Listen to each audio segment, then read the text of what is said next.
Crazy. What up? Hold on 2 seconds. I gotta get something from behind you. This is gonna be funny.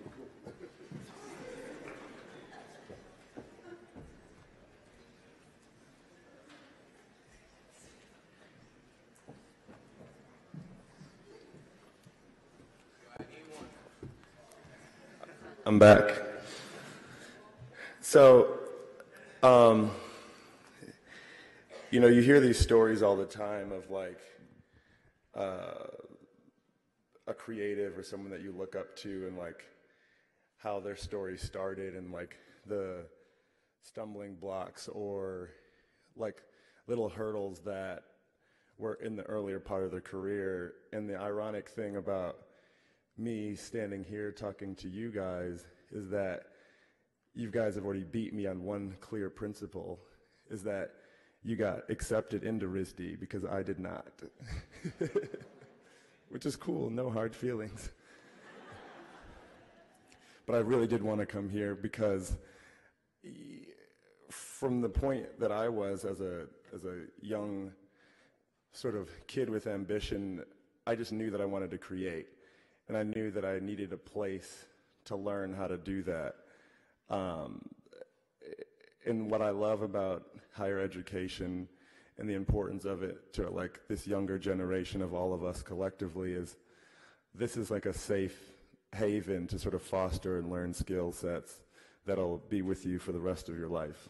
So with that, of course, like given the opportunity to speak here, I was like gladly honored, and even more so just to be on campus to kind of see what I might have missed out on. And so my brain only works one way, which is to like work an insane amount. So I got up here this afternoon and I was like, what's this talk going to be about? Like, I'm very always like almost self-conscious in a way of like being in front of a group of people talking about creative stuff, because just by nature of it, it can be like, hey, look at all my past projects. Like, aren't they cool? Like, that's whack to me. You know, I'm not really interested in my own work in that way. I'm more interested in sort of showcasing how my work can inspire you guys to sort of like reach its highest potential. So the topic of this discussion was made up as soon as I got to campus. Like, I finally realized what it was. And I Instagrammed it this morning. I said, yeah, I just want to find the bookstore and get a shirt with the logo on it, because I love the logo. You guys have like top 5 logos of anything. It's like better than every streetwear brand off top. So good, timing. So I get to campus, like go to the bookstore. I was like, oh, this is like perfect colorways of everything. Get a red, blue one. And then I was like, oh, this is what the talk is going to be about. I'm going to buy these sweatshirts and try to make something, you know, like use the 4 hours that I have on campus to sort of like do what you guys do, like throw me in the ring of fire and like see what you can come up with. And of course, I like perpetually multitasking, had like interviews to do, and I was already late, but still managed to find room 216. I guess there's like a printer, like textile printer in there. Shout out to that department for letting me slide. And then of course, it was so funny, I get there, you know, like have no artwork, nothing. And I'm like, I need a printer to print on something, still thinking of what I would make. And they're like, oh, you can just use that computer. I was like, perfect. Like assuming it would be like an Apple type thing with a font like Helvetica on it, and it was not. It was like PC with like Comic Sans or like something, but whatever, we managed, as I'll show you in a second. But you know what I love about this process already is like these are your tools that you guys have, and you know, it doesn't matter what I've done, like using the same skill set of just thinking and sort of ingenuity or finessing to like get to a place to make something. And then of course got that far, I had a couple of interviews to do, and I was like, I need to sew this thing together. You know, I don't even know what like the alteration to this hoodie or crew neck was going to be, but I just know I wanted to do something with that. So then of course, like running into the clock. I'm looking at it's like 5 o'clock, and it's like the talk is at 6. I was like, the idea is too good to not like finish all the way through. So we go to the apparel design building. It sucks that I don't know any of these people that helped me out's name. It was all too fast, but I'm going to find them out and shout them out in some way.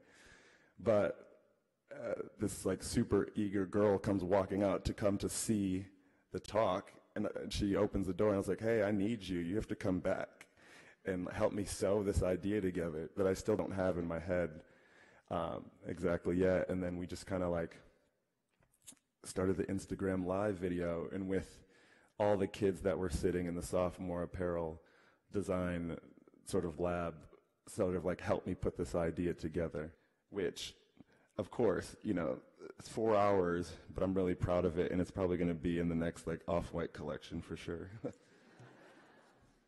But you can kind of see it's just a deconstructed sort of vibe where we just like cut up the middle, but like shout out to room 206 to like help me print this like RISD design. And I was like, oh, let's put the exact date that we should put this in the museum archive.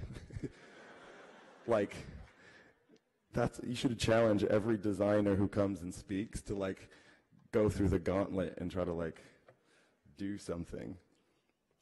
And then like typical to my sort of thought process of like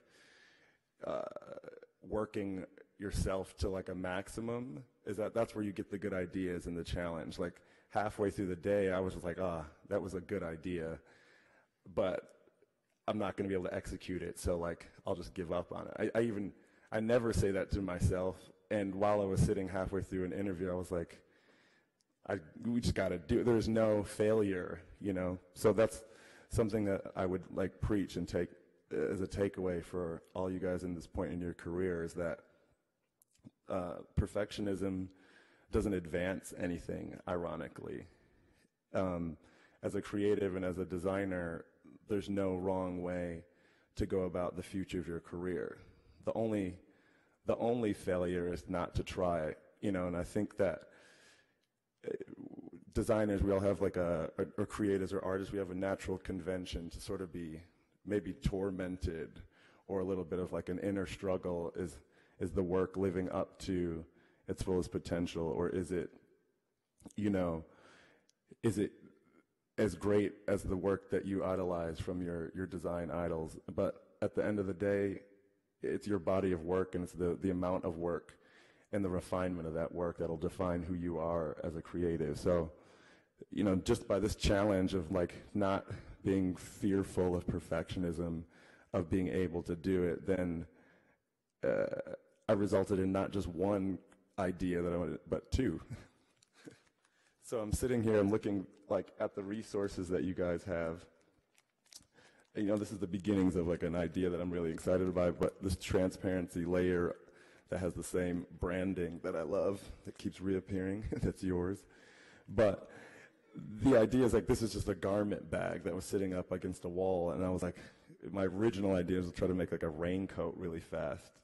And I was just asking these sophomores, I was like, okay, I got the idea, can you guys make the sleeves? It was like, mind you, there was like 7 minutes left of this whole thing.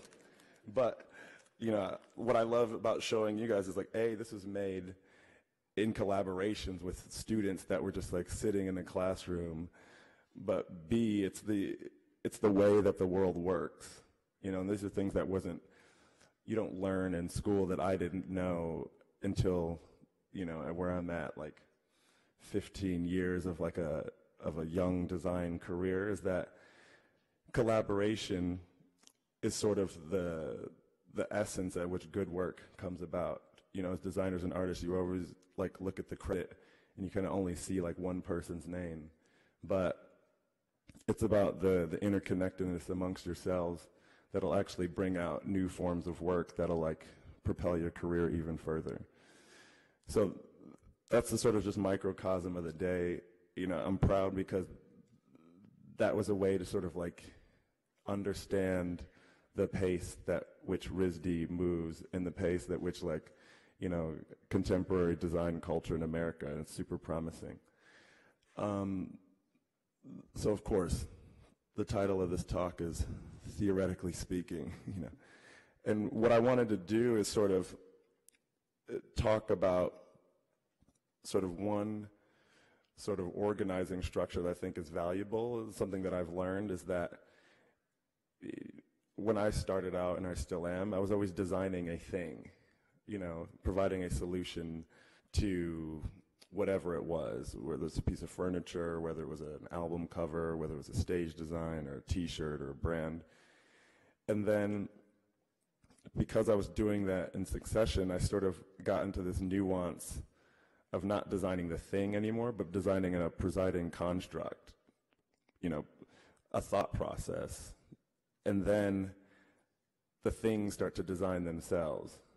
And I think that there's a through line in some of the things that I've made that sort of like highlight that. And, you know, it's like the ready-made principle of art, right? You know, like taking things that exist and then putting them in a different context. So the diagonal lines of Off-White, for example. Universal language, it's everywhere already.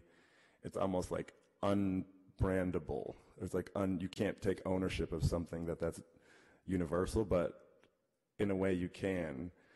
And that's what I've used as sort of my presiding sort of pattern. But the evolution, the 2.0 of that is my new affinity for obviously Helvetica, but also the quotes.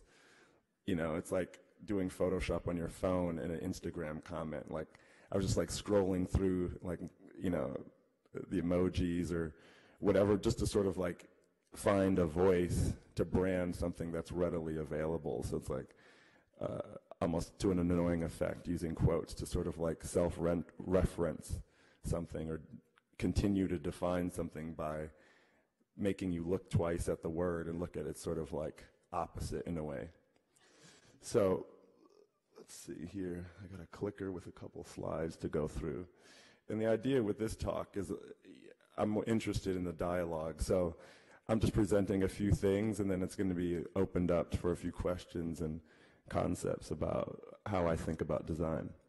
But yeah, it's the keyboard nomenclature. Basically, part of Off-White is a thought process, right? It's like on paper it could be seen as like a clothing brand or a fashion label, but when I look at it myself, it's just it's a playground so that the world can sort of understand what ideas I have. 90% of them fall into like a clothing thing, but some spill off into a music thing, some spill off into a Travis Scott merch shirt, you know, or something. But I needed a bucket, and I urge you guys all as well to like not only think about your work, but think about it in a context larger than that, and like what it means. I was super inspired by, you know, designers like Margiela, and like when you say Margiela, of course, it's a whole thought process that equaled into clothing. And to me, that's something to strive for in young design and young artistic expressions. So, you know, to me, a phrase can be as powerful as a garment. And so when I use these things that I've found with the keyboard and branding certain words, those become icons to me. Another sort of like bullet point of the sort of Off-White design language for me is it's again on the non-perfectionist sort of angle, but it's leaving the end user a space to input something into a design. So I call that leaving it undone. What's perfect is there's this podium here that's in front of these shoes that I'm wearing that are like a super fun project that I'm not supposed to speak about, but if you see me walking around, you can look at them up close. But essentially, what the design feature that is presiding is that they're basically half-finished shoes that are like existing in the real world and have been produced. And to me, that's like a quintessential like bullet point on the Off-White design philosophy of the freedom that we're at. And I've been studying, or all those familiar with sort of like postmodern architecture, I believe that it is almost the best time for design, art, and culture because it's sort of the most democratic it has ever been. We all have iPhones, which, it's an iconic design and thought process. We have a larger understanding of what fashion and art means to popular culture, to high society, and to Zara, H&M. So us as designers, it's now the time for us to sort of input the most pure form of our ideas into this ecosystem of culture to see new things come about. But yeah, a part of my design philosophy is the refreshing feeling of seeing something that largely is not given to the public, which is the process of being in the studio and seeing how things get created. So what I did is I just shift that, and I do that, like when we finish this, who knows, it might be as unfinished as that because it's going to have a different emotion in your closet next to every other sweatshirt that is like perfectly finished. I also have and I urge all students to, pick your mentors and understand what makes their work tick. So this is a quote by Rem Koolhaas, which basically, said, you can read it, but it's impossible to live in this age if you don't have a sense of many contradictory forces. That is the sort of concept behind Off-White. It's neither black nor white, and it's not gray either. It's my medium in between those extremes, but also with my own aesthetic. So when we get into the question portion, I want some students to sort of speak about what is their presiding sort of guidance over their decisions on the creativity. Like, how do you decide if a piece is done? And the answer should be influenced by, if you look at your last 30 outputs, post-rationalize, because I'm interested. This is something I've self-taught myself. I wish someone would have told me, start thinking of your work in this way, because now that I have these sort of the DNA of what strikes me as a creative, now I feel like I just graduated yesterday, and because now I kind of have a different understanding of what I'm doing, which is a funny thing. It's like I'm giving a talk, and I'm basically talking about how I just figured out what I'm doing yesterday. So, but that's the Off-White way. One project that I wanted to show to sort of illustrate this point, because I like the idea of anyone who came here was like, what does that kid even do? Doesn't he just DJ for Travis Scott? Does he even make anything? And it's largely the work that I do that, doesn't have as much of a home on Instagram or on home on Hypebeast, because I don't think it translates the same as a pair of shoes or something. But the Miami Art Basel, I showcased sort of a living room. And of course, it's provocative on a specific level where it's what I see when I see a living room, or a living room that doesn't necessarily exist, but it takes a certain amount of imagination to sort of finish off. And this is the whole leaving things undone. It also weaves in obviously the whole ready-made aspect, but it makes you question that's a table, but and people are like, oh, when am I going to put a glass of water on it? How does that work? Or XYZ, but it's technically it's a table. Those are chairs. Those the lighting, and the sort of graphic on the back is what I call a painting. So it's a Trivision sign that's embedded in the wall. It can hold 3 messages, but sort of, robotically changes. This was made right after the election, and it's called the Blue State Chair. It's just a cube of foam, but, through using my keyboard and using my sort of variance on reality, of naming and marking things. This is a proposition, and again, that painting sort of moves. So it goes from the graphic, and it has phrases, as you can see, as well. So it's like these different instances that sort of give a sort of like variance on what's realistic.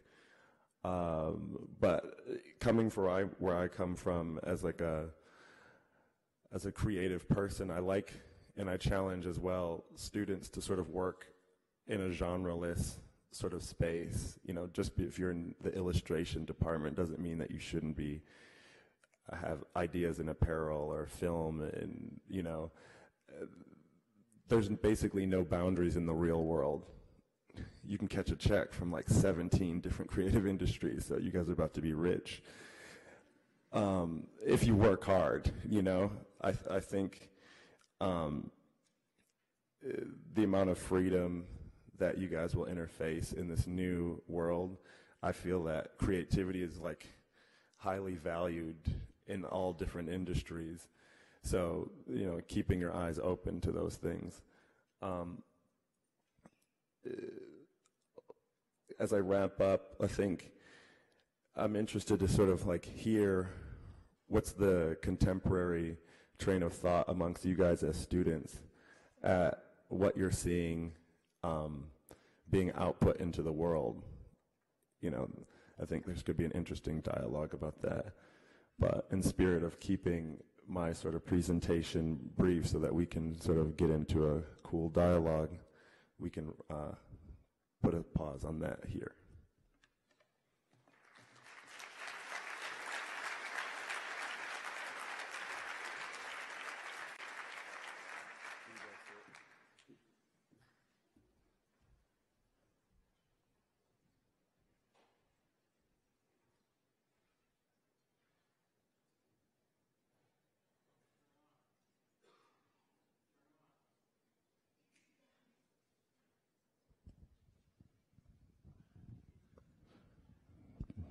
Yeah. Okay, right? Yeah, yeah. So how did it feel to be a RISD student today? I love it. How did it feel for the RISD students who all of a sudden were collaborating with Virgil today? Good. So I want to go back a little bit to talk about, you know, kind of pull you up from when you were a student, because I think a lot of students here are really interested in sort of the path and the journey. And a lot of what you said is so consistent with this notion of transcending time zones, transcending media, transcending finished or not finished. There's a great story. I did actually a seminar with some students about how do you know when a work of art is done. And there's a great story about the painter Bonnard, who used to go in before there was security the way there is in museums now, who used to go, he would send his assistant with brushes and paints under a jacket and go back into the Louvre and, you know, touch up paintings because he didn't think they were quite right. Wow. And so there is this really interesting question with artists around what is done, what is, you know, good enough, what is perfect, all the kind of things you're raising, and I'll be eager to get into some of that later. But I know that in your very early work, you were influenced by Gropius. You were studying in a campus that was designed by Mies van der Rohe, which maybe had some influence on your use of the grid. Yeah. And you also were influenced by Caravaggio, and you mentioned Rem Koolhaas and also Margiela. Can you talk a little bit about how those influences actually affect the way that you work, which is so specifically Virgil Abloh? And so who are your heroes, and how do you take what you learn from them and then transfer it into something that's uniquely your own? Yeah. And it's funny when, like, post-rationalizing my career and my taste, like, why do I like Helvetica? Why do I like graphics that look like that? Or why do I like fashion that feels like that? The first phase in becoming a designer is sort of like self-analyzing yourself. You know, it's sort of digging into, like, what are your primal emotions and why do you like the things that you like? And I think once you resolve that, there's also interjecting that with a premise that largely doesn't get talked about a lot in my thought process in design, is that we all have mentors. Like, no one invented anything. And I think that's where an artist or designer torment can come in, if you're constantly preoccupied with pretending like you're not influenced and pretending that you've synthesized something that never existed without any points of reference.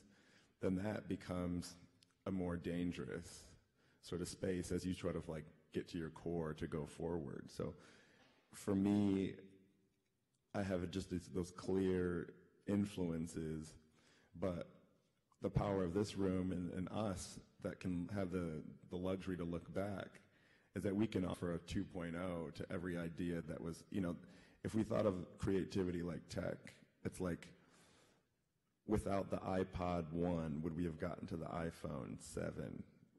And it's like we're iterating and building upon those things. So largely what I then do is I take things from different fields and then plug them into culture, which it's sort of like, how do we take the things that we're learning in school, like Caravaggio, Gropius, Mies van der Rohe, but then put something out into the world that helps them understand design without it being highbrow or too over their head. And you can do that. That's what's exciting to me, is that I can make things that educate other people in different zones by having a wide and varied source of inspiration, which is you named them, like those levels of influence on my work. Yeah, thank you. So when you're doing this kind of research and thinking about the 2.0 or the kind of re-expression of something in a new way that's yours, and I'm secretly looking at the sneakers. No one can look at these. Hype beast, chill. Didn't I see those at the, weren't those in the Met Gala last night? Yeah. Anyway, how do you... Forever underdressed. So when you're sort of taking this 2.0 into a new arena and, making these bridges, crossing into these sort of new ways of connecting ideas, how do you build credibility to get the opportunity to do something before you're good at it? Yeah, that's the trick. Like, because I do that to myself, where, it's like, I'm from Chicago. I didn't go to, like, a fashion school or, particularly like a design school to sort of feel where the shallow end is on, like, is this credible or not? So I wrestled with that. Like, are these ideas that resonate in the public that we were doing, making these graphic T-shirts, is that fashion? I know that it's not traditional. And so what I've come to realize is that the modern world is us to define. The definition of credibility will change inherently as our generation adds 10 years onto itself. And I think that's super important in a way where it's just understanding that this idea of offering an update to classic things it's postmodern, Postmodern. Exactly. It's like, but I see the freedom in that, and I think that can influence and make more impactful work. Just sort of an honesty with what's the sort of foundation and then where it's going from there. So I think one of the things that I've always observed in talking to you and getting to know your work is that there's this very clear core mission, which you touched on here, about this sense. Well, there are a number of things that describe it, but there's this real sense of kind of elevating the normal, or looking at youth culture and not just dictating to it, but sharing what your interests are, and then learning from The culture feedback. to sort of the feedback really has an impact on how you evolve your work. And I'm wondering, since so much of your work is collaborative, I'm wondering about, and sometimes with really big personalities, you've been very modest, but we could give a impressive celebrity list, right? How do you maintain your own definitions of integrity when you're working collaboratively and when you're working with these sort of entities in a sense? And so how is that feedback thing that's happening when your ideas are clarifying? How does that work in a collaboration when you're trying to maintain your own point of view? Yeah, it's what's funny is like there must be like two types of creatives. Ones that are better like off on their own, sort of like offering things. For me, I'm the opposite. You know, I work with parameters. Like the confines actually make the design. You know, like that idea of a sweatshirt was made because I couldn't find a screen printer. You know, I was already assumed in my head, but because I couldn't find that, I found this. So I'm sort of reactionary in that way. A large part of my work in a collaborative sense is it's in the same spirit. I learn more in a sort of feedback, or this I don't like, or finding a solution with a tougher sort of like construct than if it was less, if it was just my own voice. And I think I have like a natural sense to do a lot of projects at one time, but that process and that idea of one thing influencing another, maybe even in a different genre, makes all those expressions stronger. So there's this clear sense of social engagement as a driver for you. There's also a sense of social innovation. You know, certainly the Art Basel installation and the sheetrock stacks for bases of furniture, and the sense of the political messaging in the chairs and also in the painting. Yeah. How much does social innovation serve as a kind of personal belief system in the work? One that comes to mind, like working with Kanye, he had one time said something that's super profound and had an impact on me ever since then. He's like, yo, you realize that like if we work hard, we could actually like raise the taste level of a whole generation in society. You know, it's like if you sit and you're like, is this the best font on planet Earth for this exact thing? And then you wake up and then you throw it away and then you're like, is this better? Like the amount of influence that people have, like someone like himself, or it's not even a celebrity thing, it's just a person who is that influential, could all of a sudden actually change the world for a better place. I think that's to the core of why the work that we do in places like RISD or in design school, it's not just the practical. It's like tugging at our hearts to be invested in art and design. What I think the tremendous new point of freedom is that these things aren't trivial. They're not just things to put up on a wall anymore. They're not things for a higher society to use as like trophies for being rich. Like this water bottle gets sold in multiples that are probably insane. Can you imagine if this was designed by a RISD student, what it would look like versus where it came from? You know, not to say anything about its design, but imagine if young people got to design stuff like this. And that's what I want my work to sort of stand for and be sort of like a credible sort of bullet point. Is like, say when I did the LVMH prize, to me, the only way that I felt that I could do that and sort of bring myself and my friends to the table was to wear a Supreme shirt every day. And I was just running around there being like, yo, Supreme is my Louis Vuitton. And, you know, that was like 2 years ago.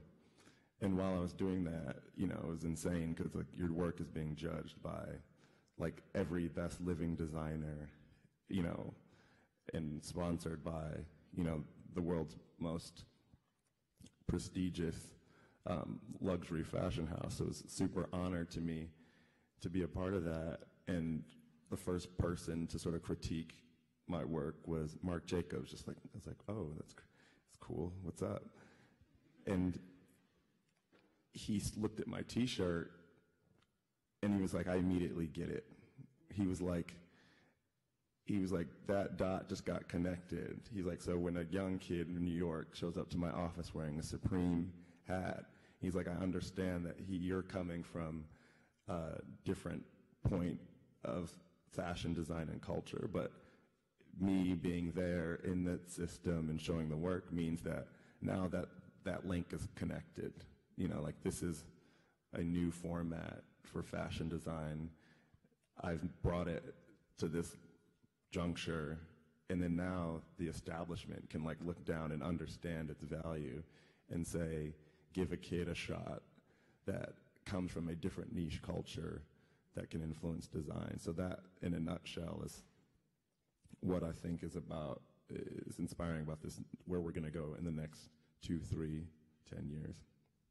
So it's interesting that you kind of talk about it looking down as if there's this kind of platform of design, and you're bringing humility to it, which is something that I find so moving in a way, is that you're actually taking the kind of high commercial aspects of design, and you're bringing in this piece of it that's really about describing a better future in a very humble way, and that you're actually getting, you know, the icons to respond to that.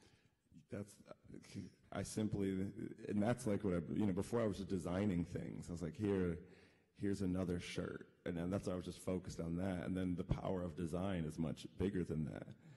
And then I'm looking at me and my generation. How do we get to play in the place where we all get to do the things that are at the highest influence? And it's through doing good work, but also doing profound work. And so being a sort of translator between both those spheres, I think is important work to be done. You know, like, it's easier to be a designer that doesn't do things exactly like this. That's kind of like the more artsy thing to do, is to say no to everything. You know, but thankfully you didn't say no. But like, it's such a disservice to the whole room to not have these like things to think about as they're developing their own work, you know. And to me, it informs my work. My experience on campus today is going to inform my next, you know, fashion collection, just by nature of saying yes to that. And I think it's just important that synergistically these moments happen between, you know, industry and someone who's making things in different spaces to students who are still developing their identity. So, you know, we are a very global school. You are a very global designer, but, you know, on the national front, there's a lot of divisiveness going on in our country right now. So, you know, there's a big debate about, are we entering the dark ages, or are we entering another age of enlightenment? And I wonder if, you know, you're talking about the opportunity of youth culture, of young designers, of new voices, of 2.0s, to actually have an impact on that. What do you think about that question of, you know, darkness or enlightenment? Yeah, I'm like perpetually optimistic by like DNA, so I'd be hard pressed to sort of like fall into sort of like Debbie Downer type scenario. But it's a helpful tool to like also cope with a reality that doesn't seem as like bright. But you know, my thing is simply in the creative field, like, what's our collective response? You know, I think that literally it becomes like a perfect time to sort of insert radical ideas. You know, it's like, it's proof to the concept that radical ideas work if we collectively think that our circumstance on a global or national level is radical. Then what I would be more impressed by is if from the creative fields, ideas were equally as radical and equally as optimistic, or, you know, in that same spirit, because from what I see, that should work as well. You know, I have a belief that positive vibes rule the world. So, like, you know, I like little ideas that you see that resonate on like a tech front, you know, like my mind is still blown by the idea of Uber and Postmates, you know, that like we have these things in our phones that now we can like, or like say an Apple Watch, you know, like you're wearing that technology on your wrist, and this is like the power of what's in your phone on your laptop, and it's able to integrate with your life. Like iterating on that, it seems like it can be a positive reaction to a sort of like political or socio vantage point that collectively we could agree is a little bit extreme. Yeah, I think one of the worries that I have, you know, in running a school that is really about the future is the fact that it's very easy for my generation to say, you know, we messed it up, you guys fix it. And that's not a fair responsibility to put on the future. So I guess the question that I would ask you is how can we put prompts out there that creative people can use to awaken people's minds without putting the burden of that on their shoulders? Yeah, I take that responsibility as like someone who is just by nature sort of in between both. You know, I add that DNA into my work. You know, there's ways to be provocative and like raise awareness with a certain sort of like tact and sort of true to my brand. But I think it's only going to be those nuances or things that are trend setting. You know, what I believe in our genre of like creativity, you know, what I do love about like Hype Beast as like it's a culture is like we can make trends happen. Like if we can make a print sell hundreds of units in record amounts of time, what happens if we use those same resources to providing fresh water for developing countries? And in my mind, as my career goes in the future, it's about sort of taking everything I've learned and sort of bending it towards like projects like, you know, I just made it up on the spot, but that seems interesting. You know, that seems like a new frontier after fashion is sort of just generally cool. Or, you know, I think that once the younger generation finds out that that's going to be uncharted territory in creativity, that's when I think we start seeing new, like the Enlightenment period, which I guess comes after a perceivably dark time. So we're coming, sadly, near the end of our time, but and I want to have a chance for, we'll probably have time for just a couple questions, but it was interesting how you were talking earlier about sort of curating your experience on Instagram, you know, having that be a part of it, and that's partly how the message gets out there. Yeah. And so how do you find the right balance between the telling and the doing? Yeah, I think I always rationalize like only like lightly referencing. There's so much doing that happens, and then there's not enough time to sort of like story tell around it. But I think the storytelling is important. I think that the power, it's a tool. You know, I think it's a tremendous new tool to communicate to large mass amounts of people that aren't controlled by a voice. It's not edited. And I think it's amazing that, you know, like say Travis Scott can have however many millions of followers and have that much reach and not be in between a magazine to like requote him, you know. And then now what you can have is you can have a generation who that's their icon, or it could be anyone. And now they're sort of directly in communication with that without a filter. That's, you know, I use mine for design and things that I'm into and sort of like phrasing it in a particular way. And so it's just as important as the work in a way. Like think about the amount of kids watching this live stream and that were notified by it through social media. And now they're getting all these, hopefully, good jewels of information that they can now apply to their own practice. You know, everyone in the world's at RISD today. Yeah, exactly. Hi, world. So there's a bunch of stuff that you have coming up. You've got a new furniture collection. You've got a book coming out. Do you want to just give us one other hint of something new that's coming out so we can hear it here first? Breaking news.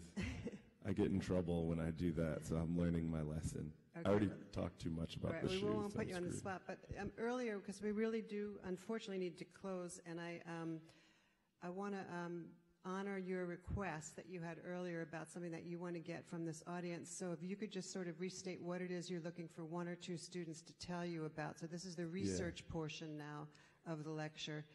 You wanted to hear from one or two individuals about what is sort of prompting their drive, their thinking, their motivation right now. Is that exactly? So we need two quick volunteers to tell us about what's. Here's one. Or you choose. You choose. Yeah. Over here.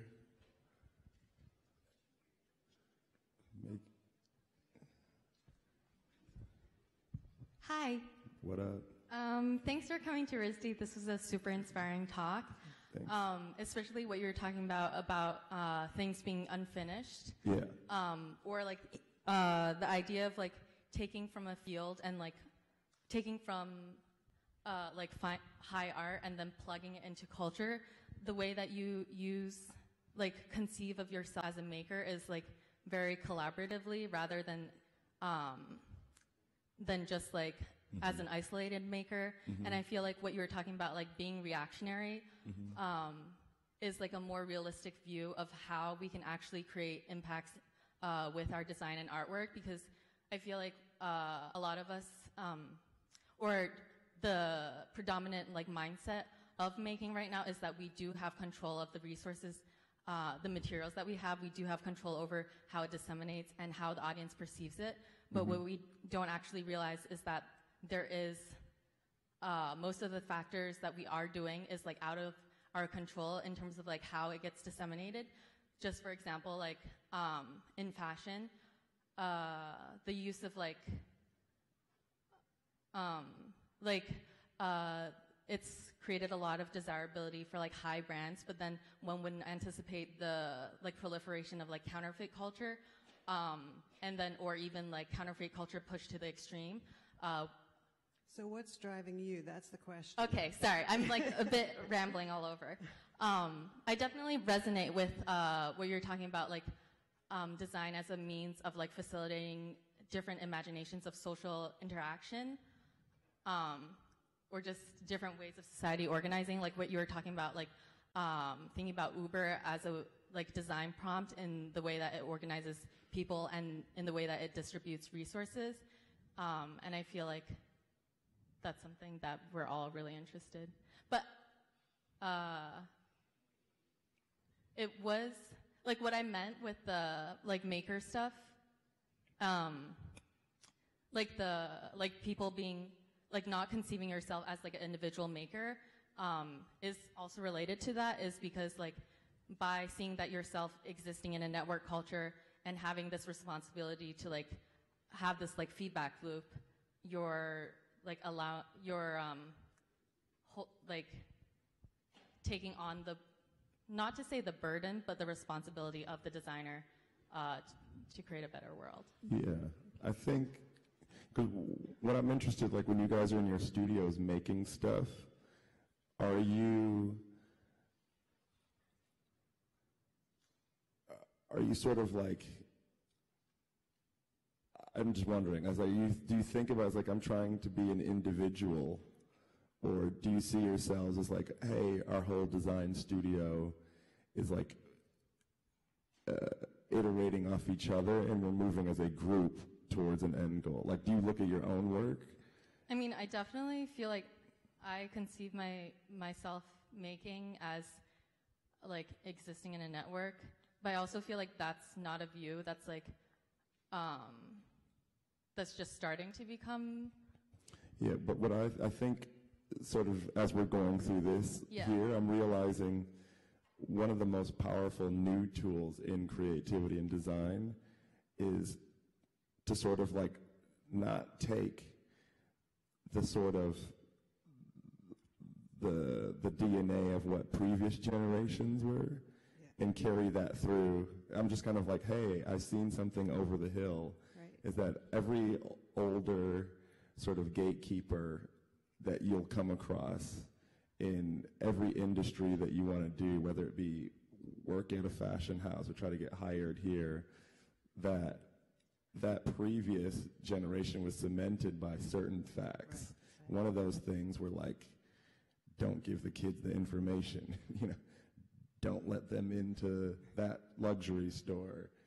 Hey, this is high art, you know, this is for you guys, do that, this is that. And one of the bullet points of this modern culture is like information is free. Mm-hmm. So how should that affect your practice? How does that affect your personal work? Yeah, and I think one of the challenges, we need to move on. Thank you. Wait, could I just say one last thing? No, well, I think we got to move on. Can give someone else a chance. But what I was going to say is that I think it's curiosity more than whether it's individual or collective. I think there's just sort of something that is curious, and you know, with every decade, what becomes curious changes. And if you think about you said information is so available, it's accessible, but it also makes it harder to be genuinely curious because it's all out there. Yeah, and that's where we get with like, oh, you're a cooler artist or designer if you like are recluse and give no information. Like, I don't know. I'm just sort of kicking the tires at all that. In every instance where I've seen access given to someone that's like not the obvious choice in terms of like, hey, you get to design the water bottle. I've seen it resonate with a positive reaction, with like allowing new types of designers into the conversation that have been traditionally making X, Y, Z. Oh, that's great. So over here, is there one more person that you choose, Virgil, that wants to tell what's motivating your work right now, and then we got to end. The girl in the back. It's always whoever like has like the highest or the most eager. That's. But I'll be around, kick it, talk it to everyone. Wow, thank you for picking me. So I think like one of the most impactful things that you said was not denying that you've been influenced, or that we like exist within this world of constantly seeing things, and like you're not in a bubble or coming up with things originally. And I think I'm in the sophomore painting studio right now, and we don't have walls between our studio spaces. And it's this really crazy thing because you walk back into studio and you see something over there that you thought was yours, but then someone else is doing it. Or, but then you also look at your own painting and you're like, oh my gosh, that line work is totally from like that girl over there. Like, do I hide it now? Or like, and I think one of the best things about being in that studio space is you can kind of like shamelessly like try out these new things. And like, you can't, like none of us can stop this like perpetual sharing of our work and the visual language. And, our professor was talking during Crit the other day, and he was like, it's kind of hard to teach now because there's not, like, in this classroom, there's not, like, I'm going to tell you to do this, and this is how you're going to do it. Like, in art now, it's like, you know, anything can be defined and presented. And so I think that's, like, one of the things is you talk a lot about hard work, and that's, like, one of the things is, like, finding refuge in making and this, like, perpetual, like, acceptance that you're going to be influenced, but if you continue to work for it, you'll develop like a voice within that, and kind of like taking this collection of things with you that starts to travel into your own narrative, but like continues to change. Yeah. One thing that, like, hearing your impressions and sort of like revalidating thoughts that I have in my head too. I'm fortunate enough to have Peter Saville, who's a artist. I asked him because I was like, because I've been doing this for a little while of like making a t-shirt graphic style, putting it out there, and then it like resonates. And then, hey, it's basically having a group chat with a bunch of my guy friends, and we have like these inside jokes, and those things turn into a brand, or they turn into it's artwork in quotes. It's like, it's not artwork, like from a crafted skill person, but it put out into the public, it resonates and it influences. So the underlying thing is, it's ironic. And I asked Peter Abloh, who's 30 years older than me, as like a design mentor, is like, hey, help me through this because I'm starting to feel cheap. You know, the irony is our generation's humor. Like, it's young people, the way they communicate. Like, it's got to be almost one of the hardest things for an older generation to actually understand the dialogue between all these young kids. It's like irony, like I wear this to be ironic, or I make this meme because it's ironic humor. And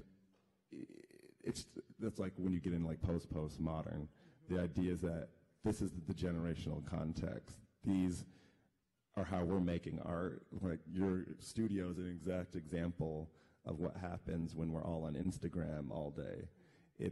We're influenced.